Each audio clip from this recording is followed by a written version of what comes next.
আসসালামু আলাইকুম। আহ, আমি গতকাল হচ্ছে যে আপনাদের সাথে হঠাৎ করে যদি কারোর নাক দিয়ে রক্ত পড়ে কী করবেন সেই ব্যাপারে কথা বলছিলাম। আহ, এই নাকে রক্ত পড়াটা যে কারো যে কোনো সময় যে কোনো জায়গায় হতে পারে।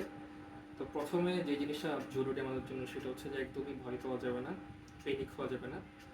এটা বিভিন্ন কারণে হতে পারে, সেটা নিয়ে আমরা আলোচনা করব।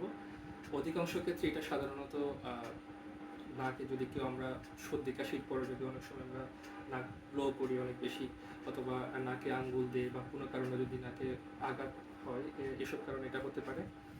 তো প্রথমে যেটা করবেন, যদি অ্যাডাল্ট হই আমরা যদি পরিণত বয়স্ক কোনো পুরুষ বা মহিলা হয়, তাহলে যেটা করবেন সেটা হচ্ছে আপনি এরকম কোনো একটা চেয়ারে বসবেন, বা সেটা বিছানা হতে পারে, চেয়ার হতে পারে, বা সোফা হতে পারে। বসে আপনি একটু সামনের দিকে ঝুঁকবেন, আপনার মুখটা একটু এভাবে নিচের দিকে করবেন, নাকের যে নরম অংশ আছে নরম অংশে ঠিক এভাবে পিঞ্চ করে রাখবেন।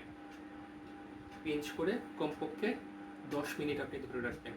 এবং এই 10 মিনিটের মধ্যে এমন করা যাবে না যে একবার 1 মিনিট 2 মিনিট ধরলাম, ধরে ছেড়ে দিলাম, দেখলাম যে পড়ছে কিনা, এরকম করা যাবে না। কারণ রক্ত জমাট বাঁধা হচ্ছে একটা প্রসেস, সেই প্রসেসটা কমপ্লিট হতে সময়টা লাগে। সো কমপক্ষে আপনাকে 5-6 মিনিট, যদি পারেন 10 মিনিট চেপে ধরে রাখতে হবে। আর এর মাঝে যদি আপনার নাকে অস্বস্তি লাগে বা নিচে কোনো রক্ত আসে, এটা আপনি খুব হালকাভাবে টিস্যু দিয়ে মুছে ফেলতে পারেন। এবং রক্ত জমাট বাঁধার পরও নাকে অ্যাটলিস্ট 2-1 দিন হাত দিবেন না, বা নাকে যদি সর্দি কাশি হয় চেষ্টা করবেন বাতাসটা নাক দিয়ে বের না করে মুখ দিয়ে বের করার জন্য। আর যেই 10 মিনিট সময় আপনি নাক চেপে ধরে রাখবেন, সেই সময়টাও আপনি মুখ দিয়ে নিঃশ্বাস নেবেন, নাক দিয়ে নিঃশ্বাস না নেওয়ার চেষ্টা করবেন। যদি কোনো কারণে বাচ্চা হয়, আমি ওই জন্য সুবিধার্থে আমার কাছে একটা পুতুল আছে, এটা রেখেছি। ওই বাচ্চাকে আপনার হাঁটুর উপর রাখবেন, ঠিক এভাবে একটু করে কাত করবেন, ঠিক এভাবে নাকটা 10 মিনিট চেপে ধরে রাখতে হবে বাচ্চারও। যদি একটু বড় বাচ্চা হয় তাহলে সেক্ষেত্রে ওরা তো আপনার কথা শুনতে পারে, কোঅপারেট করবে। বাট একদম ছোট বাচ্চা হলে তাদেরকে খেলার ছলে নাকটা চেপে রাখবেন। এই সময় ফোন দিয়ে বা অন্য কিছু দিয়ে একটু ডিস্ট্র্যাক্ট করার চেষ্টা করবেন। তাদেরকে বোঝানোর চেষ্টা করতে পারেন যে আপনি দুষ্টামি করে নাকটা চেপে ধরে রাখছেন, তার সাথে খেলছেন, এভাবে করে তাকে ডিস্ট্র্যাক্ট করতে পারেন। অধিকাংশ ক্ষেত্রে রক্ত পড়াটা বন্ধ হয়ে যায়।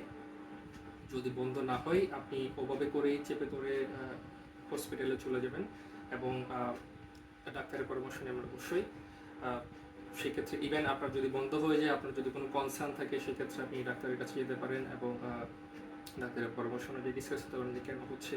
অনেক সময় ব্লাড প্রেশার বেড়ে গেলে হয়ে থাকে, অনেক সময় অনেকের রক্ত রোগ থাকে, এসব ক্ষেত্রে হয়ে থাকে।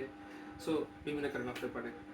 আশা করি এটা আপনাদের কাজে আসবে। যদি কোনো প্রশ্ন থাকে নিচে আমাকে লিখতে পারবেন, আমি চেষ্টা করবো উত্তর দেওয়ার।